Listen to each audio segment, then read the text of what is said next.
Você já se perguntou o que realmente acontece quando alguém se aproxima do altar e recebe a Eucaristia sem estar em estado de graça? Será apenas um detalhe litúrgico? Ou estamos diante de um dos atos mais sérios que um ser humano pode cometer diante de Deus? Pense bem.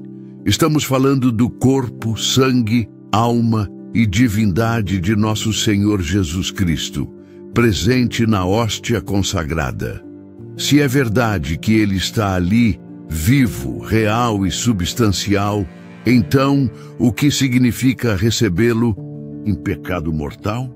Não é apenas um gesto simbólico, não é uma tradição humana, é o encontro com o próprio Cristo que se doa totalmente a nós. Mas quando alguém o recebe sem arrependimento, sem confissão, sem preparação, o que acontece? Será que Jesus aceita esse ato como um abraço sincero ou como uma traição repetida diante de sua cruz? O apóstolo São Paulo já alertava os primeiros cristãos sobre esse perigo. Ele dizia com palavras fortes: aquele que come o pão ou bebe o cálice do Senhor indignamente será culpado do corpo e do sangue do Senhor. E mais ainda, quem come e bebe sem discernir o corpo, come e bebe a própria condenação. Palavras duríssimas, palavras que atravessam os séculos. E aqui surge a pergunta que ecoa até hoje. Quantos cristãos, em cada missa, se aproximam do altar sem se dar conta do peso desse gesto? Quantos recebem Jesus sem estar em estado de graça, sem confissão, sem arrependimento e transformam o sacramento da vida em condenação para si mesmos? Nos próximos minutos, vamos mergulhar em histórias reais, relatos de santos e místicos, testemunhos impressionantes que revelam o que acontece quando alguém comunga indignamente. São narrativas que a Igreja preserva não para assustar, mas para despertar a consciência. Porque a comunhão não é apenas um momento bonito da missa. É o momento mais sagrado, e profaná-la tem consequências espirituais profundas, ainda que os olhos humanos não consigam ver. Então, prepare-se. Você vai ouvir histórias que talvez nunca tenha ouvido. Relatos de pessoas que ousaram receber Jesus sem a devida preparação e viveram consequências inesperadas. E vai compreender, ao mesmo tempo, a grandeza da misericórdia de Deus, sempre pronto a perdoar, desde que haja arrependimento verdadeiro. Mas antes de entrar nas histórias, precisamos entender por que a Igreja considera tão grave comungar em pecado mortal e o que realmente significa essa advertência. De São Paulo, tão clara, tão direta, tão atual. Tópico 1. O que a Igreja ensina sobre comungar em pecado, 50 linhas narradas. Desde os primeiros séculos do cristianismo, a Eucaristia sempre foi vista como o ápice da fé. Os mártires derramaram sangue para defender a presença real de Cristo na hóstia consagrada. Os santos escreveram tratados inteiros sobre a grandeza desse mistério. E todos repetiam a mesma verdade. Não se pode receber Jesus de qualquer jeito. São Paulo, na primeira carta aos Coríntios, capítulo 11, faz uma das advertências mais sérias de toda a Bíblia. Ele diz: quem comer do pão ou beber do cálice do Senhor indignamente será culpado do corpo e do sangue do Senhor. Examine-se, pois, cada um a si mesmo, e assim coma do pão e beba do cálice. Aqui está a chave: examinar-se a si mesmo antes de comungar. E o que significa isso? Significa olhar para dentro do coração, reconhecer os pecados, distinguir se estamos em estado de graça ou não. A tradição da Igreja sempre explicou: Quem está em pecado mortal não pode comungar sem antes buscar a confissão sacramental. E pecado mortal não é qualquer falha. É algo que rompe totalmente a amizade com Deus, negar a fé, viver na imoralidade, desprezar os mandamentos. A própria Igreja no Catecismo ensina: aquele que tem consciência de pecado grave deve receber o sacramento da reconciliação antes de comungar. Mas por que é tão grave? Porque a comunhão não é apenas um símbolo, não é um pedaço de pão que representa Jesus. É o próprio Jesus. Corpo, sangue, alma e divindade. Recebê-lo em pecado mortal é como convidar o Rei do Universo para entrar em uma casa destruída, suja, repleta de ódio e desprezo. É como beijar Jesus no rosto, mas com a mesma traição de Judas. São João Crisóstomo dizia: o altar está repleto de fogo e o cálice está cheio de fogo. Se alguém se aproxima indignamente, que não se engane, será queimado. Santa Teresa d'Ávila afirmava que, para a alma em pecado, a comunhão se torna um tormento espiritual, porque a luz de Cristo entra em trevas que não o querem acolher. Aqui talvez a frase mais forte. Santo Tomás de Aquino ensinava que a comunhão em pecado mortal não só não traz graça, como aumenta a culpa. É como acumular pecados sobre pecados. Ou seja, a mesma Eucaristia que dá vida, quando recebida indignamente, se torna veneno para a alma. E assim entendemos o que a Igreja sempre quis nos ensinar: a comunhão é remédio, mas precisa ser recebida com o coração aberto. Do contrário, esse remédio se transforma em veneno. Tópico 2.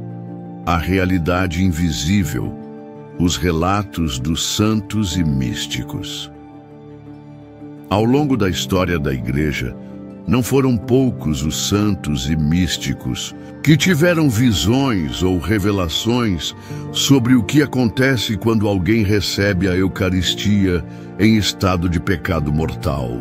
Essas experiências não são invenções isoladas, mas fazem parte de uma tradição espiritual que reforça aquilo que a Sagrada Escritura já advertia. Santa Faustina Kowalska, apóstola da Divina Misericórdia, escreveu em seu diário que Jesus lhe revelou a dor que sente quando alguém o recebe indignamente. Ela disse que o Senhor mostrava em visão o próprio coração ferido, entristecido, como se cada comunhão indigna fosse uma nova lança atravessando seu peito. Jesus lhe confidenciou: são almas que me recebem como se eu fosse apenas um objeto. Não me amam, não me desejam e ainda assim me recebem. Isso me causa uma dor maior do que a de Judas no momento da traição. Santa Catarina de Siena, doutora da Igreja, também falava sobre a gravidade da comunhão indigna. Ela dizia que a alma, ao receber Jesus em pecado, não apenas não recebe a graça, mas o expulsa com violência. Para ela, era como obrigar Cristo a entrar em um lugar de impureza e ao mesmo tempo rejeitá-lo com frieza. Por isso, dizia que é preferível 1000 vezes não comungar do que comungar indignamente. São Padre Pio, conhecido por ler as consciências, muitas vezes negava a comunhão a quem não havia se confessado. Ele sabia, por discernimento espiritual, quando alguém não estava em estado de graça, e alertava: é melhor não receber Jesus do que recebê-lo sem arrependimento. Essa frase ressoava como um choque, porque muitas pessoas acreditavam que simplesmente participar da missa já bastava. Mas Padre Pio lembrava: sem confissão, sem mudança de vida, a comunhão se torna sacrílega. Outro testemunho impressionante vem de Santa Teresa d'Ávila. Ela dizia que, para a alma em pecado, A Eucaristia não traz alegria nem luz, mas tormento e repulsa interior. Ela comparava essa situação a colocar um objeto luminoso dentro de uma sala cheia de poeira e sujeira. Em vez de iluminar, a luz apenas revela a imundície escondida. E concluía: Deus não se deixa zombar. Até mesmo em aparições aprovadas pela Igreja, como em Fátima, o tema foi tratado com seriedade. O anjo da paz, que apareceu aos pastorinhos, ensinou uma oração de reparação, pedindo perdão pelos ultrajes, sacrilégios e indiferenças cometidos contra Jesus na Eucaristia. Ou seja, já naquela época, o céu alertava que muitos recebiam Jesus sem o devido amor, sem fé, sem coração puro. Esses relatos não têm o objetivo de afastar os fiéis da comunhão, mas de despertar consciência. O céu insiste, Jesus está realmente presente. Ele deseja entrar no coração humano, mas deseja ser recebido com amor. Quando alguém se aproxima sem fé, sem confissão, sem arrependimento, transforma um gesto de amor em um ato de profanação. Aqui surge a pergunta que deve ecoar no coração de cada cristão. Se santos e místicos que viviam em oração profunda tremiam diante do mistério da comunhão, como nós, tão frágeis, podemos nos aproximar de Jesus sem reverência, sem preparação, sem temor? Tópico 3. Histórias reais que impressionam. Ao longo dos séculos, a Igreja não apenas transmitiu ensinamentos teológicos, mas também registrou acontecimentos concretos que chamam a atenção. São histórias reais, algumas dramáticas, outras misteriosas, mas todas com um ponto em comum: mostrar o peso de receber a Eucaristia indignamente. Um dos relatos mais conhecidos vem dos escritos de São João Bosco. Ele narra que, em certa ocasião, um grupo de jovens zombava dos sacramentos. Muitos deles iam à missa, comungavam apenas por costume, mas viviam em pecado grave, sem confissão e sem arrependimento. João Bosco alertava repetidamente: não façam de Jesus um objeto de brincadeira. Quem o recebe indignamente se condena com as próprias mãos. E em algumas biografias, há registros de jovens que, pouco tempo depois de suas comunhões sacrílegas, tiveram mortes repentinas e trágicas. Para Dom Bosco, esses fatos eram como um chamado de Deus, lembrando que não se brinca com o sagrado. Outro episódio impressionante é relatado em histórias antigas da Idade Média. Um homem, conhecido por sua vida de pecado público, aproximou-se da comunhão sem confessar. O sacerdote, sem saber da sua situação, deu-lhe a hóstia consagrada. Mas, ao recebê-la, o homem começou a tremer e logo caiu desmaiado diante do altar. Pouco depois, morreu. Os presentes ficaram aterrorizados. E aquela cena se espalhou como uma advertência viva em toda a região. A comunhão indigna não passa despercebida diante de Deus. Também há registros de milagres eucarísticos relacionados ao tema. Em algumas ocasiões, quando alguém tentava comungar sem fé ou em pecado, a hóstia simplesmente se recusava a se dissolver, permanecendo intacta na boca da pessoa. Em outros casos, sacerdotes relataram ver sangue brotar da hóstia no momento da comunhão. Fenômenos inexplicáveis que pareciam confirmar a advertência de São Paulo: quem come indignamente come a própria condenação. E não é preciso olhar apenas para séculos passados. Em tempos mais recentes, missionários e sacerdotes relatam confissões marcantes de pessoas que passaram anos comungando em pecado mortal. Algumas descrevem que viviam uma angústia inexplicável, como se cada comunhão aumentasse um peso dentro da alma. Somente após uma confissão sincera sentiram libertação, como se o coração fosse finalmente lavado. Essas histórias nos fazem pensar: quantas vezes nos aproximamos da comunhão sem refletir? Quantas vezes repetimos mecanicamente um gesto que deveria ser o encontro mais profundo da vida? Se em tantas ocasiões o céu permitiu sinais, mortes súbitas ou milagres, não é para espalhar medo, mas para despertar consciência. Afinal, se a Eucaristia é verdadeiramente Jesus, vivo e presente, não é possível recebê-lo de qualquer maneira. Cada comunhão indigna deixa marcas invisíveis na alma, ainda que não vejamos imediatamente as consequências. E diante dessas histórias, uma pergunta ressoa forte. Se Deus permitiu tais sinais no passado para alertar seu povo, quantos sinais Ele não continua permitindo hoje, mas que talvez passem despercebidos? Tópico 4. A dimensão espiritual invisível. Existe uma realidade que os olhos humanos não veem, mas que é descrita por santos, místicos e doutores da Igreja. O que acontece no mundo espiritual quando alguém recebe a Eucaristia em pecado mortal? Por fora, tudo parece normal.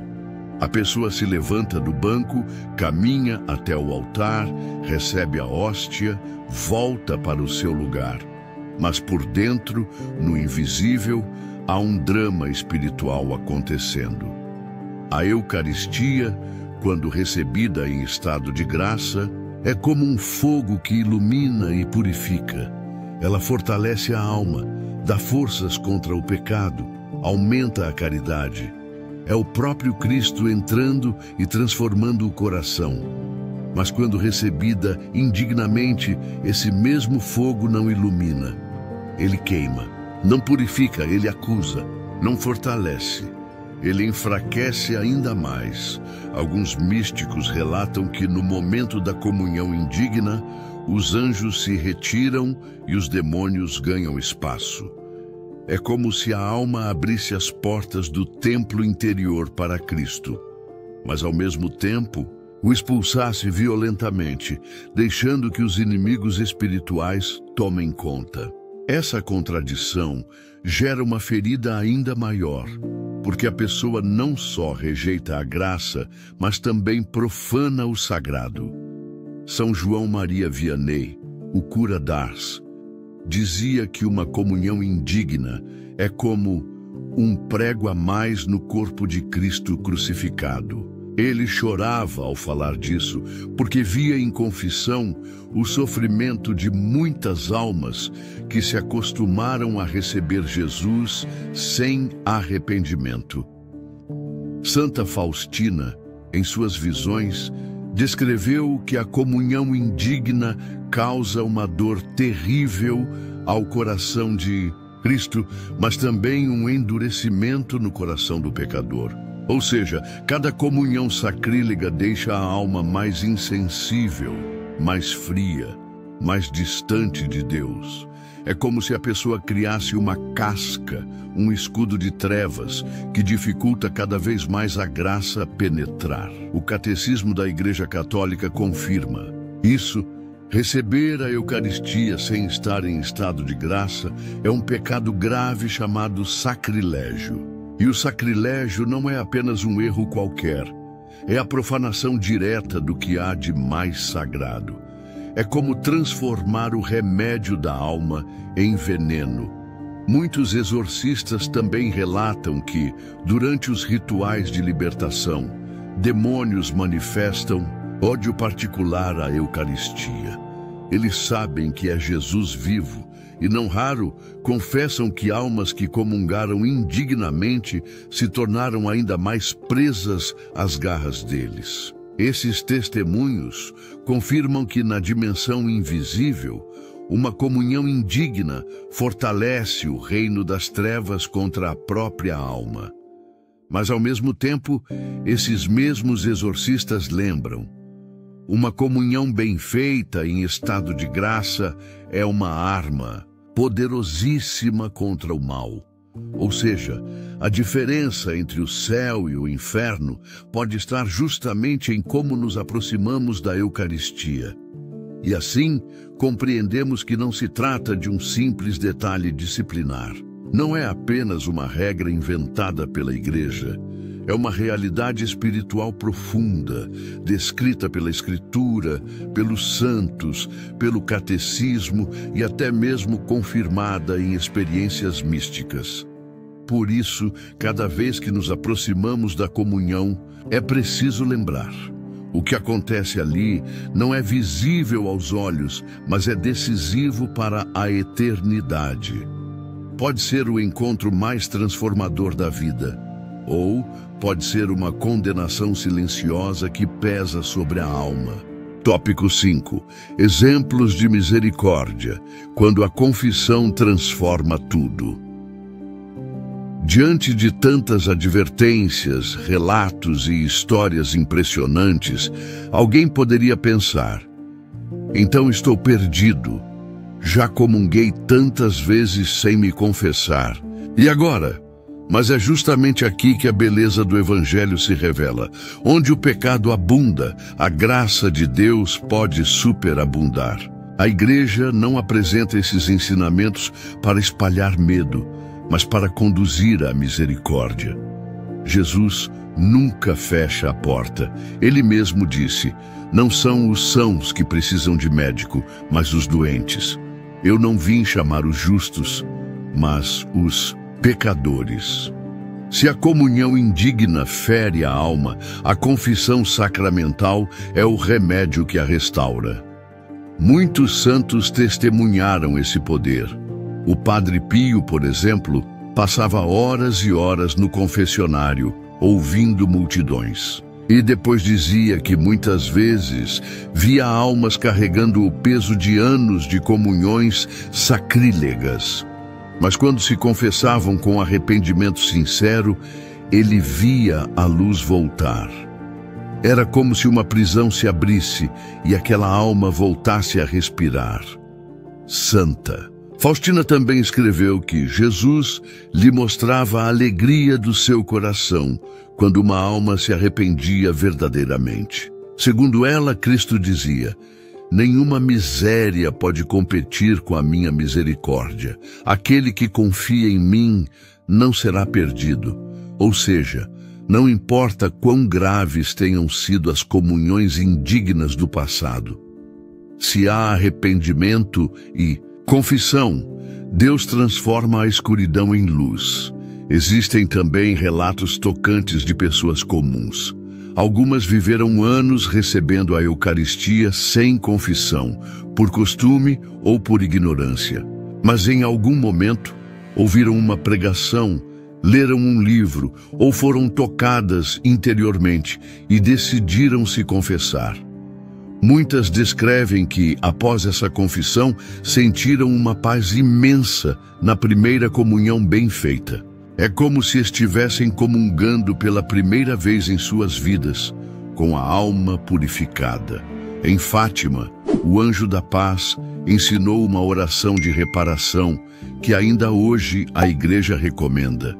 Essa oração pede perdão pelos sacrilégios cometidos contra a Eucaristia e, ao mesmo tempo, mostra que sempre há espaço para reparar, sempre há espaço para voltar ao coração de Deus.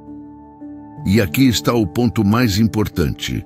A confissão não é apenas um requisito burocrático. É um encontro com a misericórdia de Cristo. Quando o sacerdote absolve em nome da Igreja, é o próprio Jesus quem perdoa. E nesse momento, a alma recupera a graça, a luz, a vida divina que havia perdido. Assim, a confissão não é um peso, mas uma libertação. Não é uma obrigação fria, mas uma oportunidade de recomeço. E depois dela, a comunhão volta a ser o que deveria ser. Um abraço íntimo com o próprio Cristo, cheio de amor, luz e vida. Portanto, se a comunhão indigna pode ferir, a confissão sincera tem o poder de curar totalmente. Não há alma que esteja perdida se decidir se arrepender e voltar a Deus. E quanto mais grave foi o passado, maior será o brilho da misericórdia que transforma tudo. Tópico 6. O chamado para cada um de nós. Depois de ouvirmos tantos testemunhos, relatos de santos, ensinamentos da Bíblia e até histórias impressionantes da história da Igreja, surge a pergunta inevitável: e nós? O que vamos fazer com tudo isso? A comunhão não é apenas um costume religioso. Não é simplesmente um gesto que fazemos porque todos estão fazendo. A comunhão é o momento mais sagrado da vida cristã, porque é o encontro com Jesus vivo. Ele, o Rei do Universo, se faz pequeno, se esconde sob a aparência do pão para entrar em nosso coração. E a pergunta que precisamos nos fazer é: como estamos recebendo esse presente? Será que estamos preparados, conscientes, arrependidos, limpos pelo sacramento da confissão? Ou será que, muitas vezes, caímos na rotina e recebemos Jesus sem pensar, sem nos examinar, como se fosse apenas mais uma parte da missa? A verdade é que a comunhão indigna não fere apenas a alma individual, mas também o coração da Igreja. Cada vez que alguém recebe Jesus sem fé, sem arrependimento, sem respeito, toda a comunidade sofre espiritualmente. É como se o corpo místico de Cristo fosse novamente ferido por nossas indiferenças. Mas, ao mesmo tempo, cada comunhão feita com amor tem um poder imenso.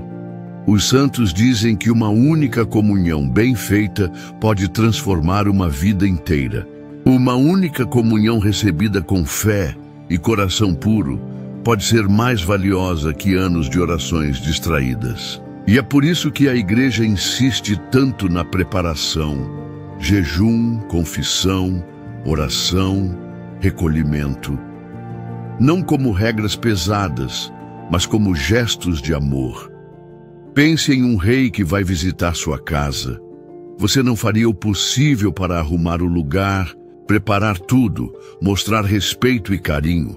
Assim também deve ser com Jesus, na Eucaristia. Ele é o hóspede mais importante da nossa vida e merece ser recebido não em uma casa suja e abandonada, mas em um coração disposto e acolhedor. O chamado, portanto, é claro: não banalizar a comunhão, não transformar o sacramento da vida em um gesto automático, não receber Jesus de qualquer jeito, mas preparar-se como quem vai receber um tesouro. E mais do que isso, ajudar os outros a compreender também. Quantas pessoas nunca ouviram essa explicação? Quantos não sabem que a comunhão em pecado mortal é um sacrilégio? Talvez Deus esteja te chamando a ser uma voz que desperta consciências, que lembra aos irmãos o valor infinito da Eucaristia. No fim, o chamado é duplo: reverência e missão. Reverência, porque devemos receber Jesus com amor. Missão, porque devemos ajudar outros a fazer o mesmo. E se cada cristão compreendesse isso, o mundo inteiro já começaria a se transformar. Hoje caminhamos juntos por uma reflexão profunda. Começamos perguntando: o que acontece quando alguém recebe a Eucaristia em pecado mortal? E vimos que não é apenas um detalhe litúrgico, mas uma questão espiritual de vida ou morte eterna. O apóstolo São Paulo já advertia: quem come e bebe indignamente, come e bebe a própria condenação. Santos e místicos confirmaram em seus escritos que a comunhão indigna não traz graça, mas aumenta a culpa. Histórias reais mostraram consequências impressionantes, que servem de alerta para todos nós. E mergulhamos também no invisível, aquela dimensão espiritual que não se vê, mas que é mais real do que tudo. Ali, cada comunhão indigna é uma ferida, mas cada comunhão bem feita é uma explosão de luz. Mas a história não termina no peso do pecado. Falamos também da misericórdia infinita de Deus, da confissão que transforma, que devolve a graça, que restaura o coração e prepara o altar interior para receber o Rei. Quantas pessoas viveram anos de comunhões sacrílegas, mas encontraram libertação no momento em que se arrependeram. E cada uma delas testemunha que Jesus não rejeita quem volta com humildade. Por fim, ouvimos o chamado que toca cada um de nós. Não transformar a comunhão em rotina. Não receber Jesus de qualquer jeito. Preparar-se, amar, reverenciar. E também ser uma voz que ajuda outros a perceber a grandeza desse mistério. Então, a partir de hoje, cada vez que você for à missa, lembre-se, não é um gesto qualquer. É o encontro com Cristo vivo, que se entrega totalmente por amor. Pergunte-se, estou pronto para recebê-lo? E se a resposta for não, não tenha medo de buscar a confissão. Esse é o caminho da misericórdia, esse é o caminho da vida. E agora eu quero ouvir você. Já tinha escutado alguma dessas histórias? Já tinha refletido sobre a gravidade da comunhão indigna? Escreva nos comentários o que mais tocou seu coração neste vídeo. Se essa mensagem falou com você, compartilhe-a com alguém que precisa escutar. E claro, inscreva-se no canal, curta este vídeo e ative as notificações para acompanhar os próximos conteúdos. Que Jesus Eucarístico seja sempre amado, adorado e recebido com corações puros. E que Maria Santíssima, Mãe do Santíssimo Sacramento, nos ajude a acolher seu filho com reverência e amor. Muito obrigado por me acompanhar até aqui. E não se esqueça, temos outros vídeos esperando por você aqui no canal. Escolha um deles, continue essa jornada de fé e permaneça firme no caminho de Deus. Que Ele te abençoe e até o próximo vídeo.